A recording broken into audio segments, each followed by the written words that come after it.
Let's talk about loops. Loops are fun. I love loops.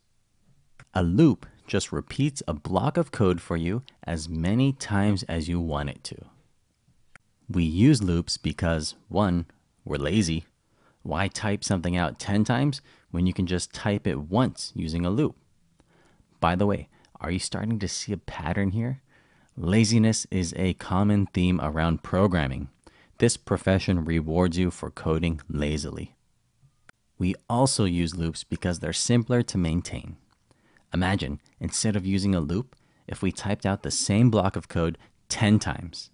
If we needed to make any changes to it, we'd have to change our code in 10 places. And what if we messed up one of those changes on accident? Well, using a loop makes our code simpler, which makes maintaining it simpler, which makes it less prone to errors. Loops are our robot friends. There are two different types of loops, both of which you'll be using often. Both loops do the same thing, just repeat code.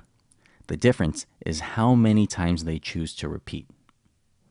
The first loop is called a for each loop. It's called a for each loop because it requires a collection, like a list, and it does a loop for each record in the list. See how it got its name? So if you have a list of 10 accounts, the for each loop will run 10 times, once for each account. This is the type of loop you've been doing in your trigger loop on trigger.new. You'll be using this type of loop most often. The next loop is called the for loop. A for loop doesn't require a collection, but it requires you to specifically define how many times you want your loop to run.